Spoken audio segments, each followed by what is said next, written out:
Okay, hey, welcome to another episode of On the Rest from Off the Cuff. Today we have a really cool follow-up for you from the brand RZE, which is basically German for traveling or voyage. And they've kind of been, as of late, under a little bit of a rebrand in terms of kind of being RZE for short. And I think it's actually due to just some kind of, depending on where you're located, there might be some other, who knows, copyright issues, I think in the UK or something like that. But here we see the original and very nice Resolute back on the channel, but this time it's featuring this awesome new strap, should I say bracelet. So I'm really excited to kind of share that with you guys, a little bit about the brand. They're of course a newer microbrand upstart, and their founder was a key designer from a very popular microbrand that has now set out on his own to create a new vision, from the ground up. And basically that brand name is of course a German word because he was very much inspired by his own personal Zin U1 and his clean, simple lines and scratch resistance. And the translation also symbolizes moving forward in terms of his journey within kind of watchmaking and the business. So I think that's a very nice thing. In terms of this type of watch, I'd consider this an everyday adventure watch. Some key common characteristics and design, which you're looking for something you can take with you on your everyday adventure. Of course, you're going to want something that's sporty, legible, and tough. This is the Resolute, and this collection really signifies the watch's character in terms of its unwavering determination to conquer all odds. The watch cases are actually made in a really cool upcycled tarpon combo, and I don't mean the cases on the watch, but the cases that they come in, which I'm really looking forward to sharing with you guys. So yeah, this is a production model, and then we do have this new cool production option bracelet. So with that said, let's zoom the camera out, get these pieces in hand, and take a closer look. All right, guys, I had to showcase the production because of course the original prototype that I previewed, didn't come in this really cool setup. So what you get here, look at this thing, man. This thing is sweet. So basically this thing is upcycled material. It's a combination of kind of woven luminate fabric that's also water resistant, corrosion resistant, and abrasion resistant, and extremely durable. And I gotta say, this thing is really cool. Look at the way they did the zipper there. That's, for me, like, just shouted like, oh man, this is a really quality little case that this thing comes in. So, oh, ouch, I just banged the tripod. Let me get that reset real quick there. Okay, cool. And yeah, here we go. So it came, of course, on this strap, which is a nice canvas strap with leather underneath. Here's the extra links there, and then here's what the strap actually kind of came in, was this little sealed plastic number there, but very cool. Very plush inside, and this thing can pretty much be used.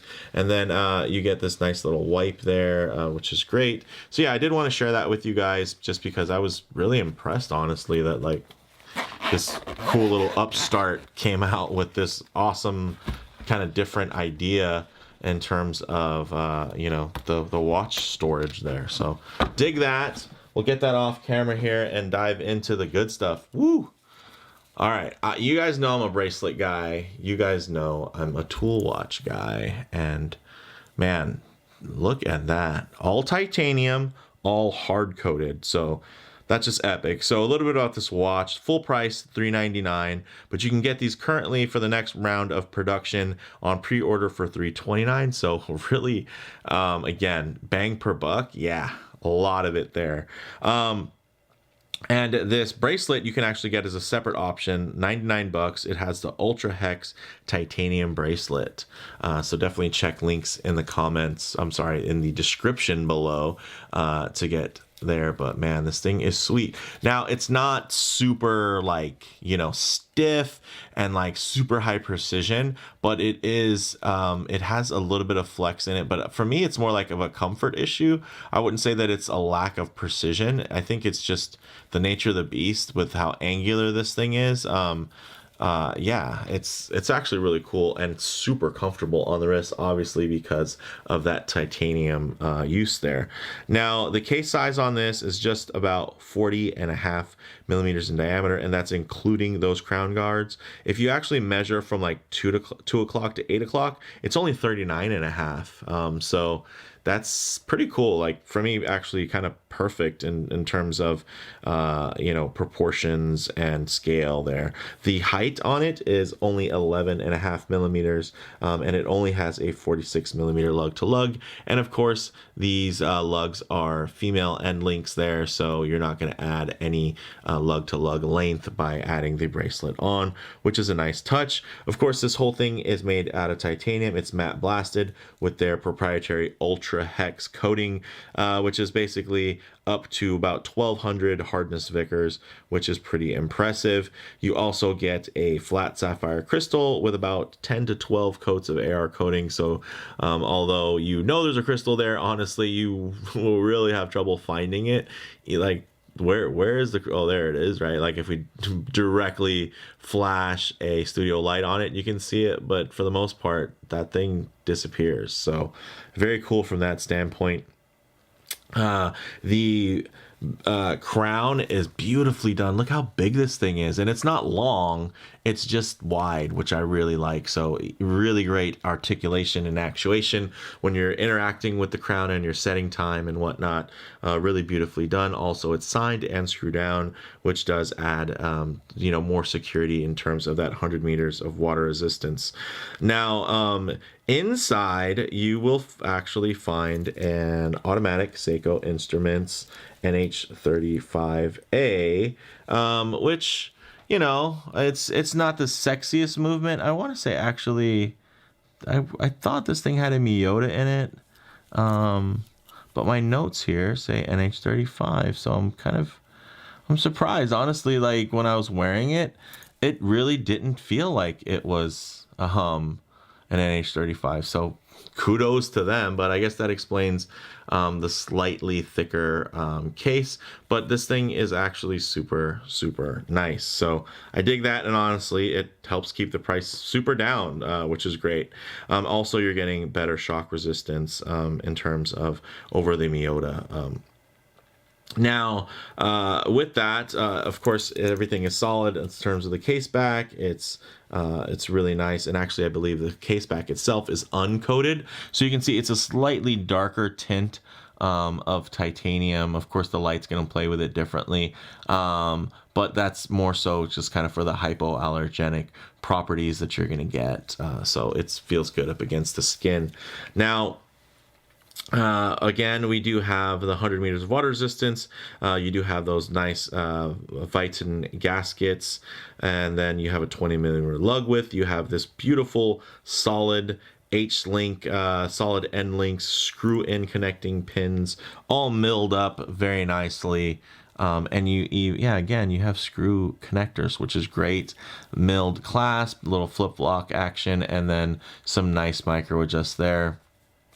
So very beautiful in terms of just kind of that understated look there, very tool-tastic, if you will. And yeah, this thing, it does it, man. This does it for me. I really like this one. Aesthetically, I like the way that it wears. I like the messaging. This is just a cool watch, guys. Just for me, the addition of this bracelet option just kind of puts it over the top. I'm loving it. So with all that said, let's actually get this on the wrist and show you guys how it wears. Okay, guys. Ooh, on my 7¼ inch wrist, look at that bad boy. It just wears perfectly. Look at how flat it lays on the wrist. Look at that beautiful taper there, guys. You get that nice taper down to 16 millimeters. Great articulation and actuation on the wrist there. Great range of motion. Nice and flat. Beautiful angles. So although this is matte blasted, it still plays with the light really well because of those angles. A lot of times matte blasted watches can just appear very flat and kind of lifeless under the light. The nice thing here is because of those angles cut in to every aspect of the watch. It's going to catch and play with light in different ways. Also, because of that ULTRAHex coating, the titanium is generally going to appear just a bit brighter. So it's not going to be as deep and dark as your typical blasted titanium. And it's actually going to render a lot closer to a blasted stainless steel in terms of the appearance and tone. But man, look at that thing. That just wears outstanding. I'm loving it. Man, again, although it is very angular and tooly, it just lays really well on the wrist, plays well. And yeah, I'm digging it. And obviously the brighter tone of kind of that gray or silver tone there of the titanium with the coating on it definitely makes it a little bit more versatile in terms of kind of what you're going to wear and whatnot, and trying to kind of match it to your daily routine, your daily style, or aesthetic in general in terms of the way that you dress. So with that said, let's actually get this off wrist and do some low light transition, loom shots, and closing thoughts. Okay, we'll go ahead and hit the lights here. As you can see, very nice loom on there. You get the two-tone palette. You get the beautiful bright green, as well as some more subdued blues on that outer track. So very, very nice, super legible. You have that nice 12 o'clock orientation really baked in. But one thing I like to do here is actually get some low light transition, because you're not always going to be out in the middle of a field enjoying direct sunlight. A lot of the times you're going to be, you know, walking in and out of the building underneath an overhang, maybe underneath a tree or something like that, or just spending time in your favorite vehicle. So with that, I like to kind of show you how this watch is going to render in more realistic and mixed lighting situations, to include even some very high contrast lighting here that typically will expose a lot of those imperfections. Here we do get, of course, it's very uniformly bead blasted, so you can't really judge it too much with the harsher lighting, but it does kind of give you another idea of how this thing plays with and negotiates light in general, the way that the light kind of dances over those angles as it passes through and around it. The nice thing is you can see that matte black dial does render quite black in most situations. I know, you know, overhead it does take on a bit of a gray kind of anthracite vibe, because of it's just matte finished, so it holds the light a little bit different than a glossy deep inky dial. But I will say that I think it still renders very black in most lighting situations. You can see, look at how legible this thing is in this kind of transitional period there. You can just, I mean, from pitch black to in your face, I mean, you're pretty much always able to reference the time, which I really dig. Although, yeah, you'll see the date kind of disappear every once in a while, but other than that, I mean, this thing stays ultimately legible and is quite sporty, and I just dig it, man. It's just this kind of modern thing that I just like. I mean, honestly, if this thing had a Swiss movement or something in it, or even you know, a Miyota, I could just see it being so much more expensive, and I can appreciate them kind of having this ethos and this idea to keep it really well priced, $329. And I mean, obviously that's the watch with on strap, and then you add another $100, right, $99 for this fully milled titanium bracelet that's also hard coated. It's just like, what? I mean, if that, you try to spec that out on a Damasco or on a Zen, you know, it's expensive, especially when you consider that then it's not just hardened steel, it's hardened titanium. So very, very cool. So this thing wears light, and just really playful and sporty on the wrist, guys. Perfect Goldilocks sizing, super lightweight without feeling insubstantial or cheap. It doesn't feel like that. Some titanium watches, you kind of put them on and they feel almost like wooden or hollow. That's not the case here. That's the nice thing. I think they still made it pretty hefty by design, and then the fact that it's using a lighter weight material, it's nice, and it's a positive thing, but it's not like obtrusive in any way that makes the experience while you wear it any less engaging. Now, as far as model variants, definitely check the site for availability because they have a whole new batch with the rebranded dials on there coming soon for pre-order. Definitely take a look for those. In terms of comparable models, you know, it does remind me a bit of my Damasco DS30 with a less cluttered dial and kind of a more complex case in general. Also, you are getting applied indices, which is great.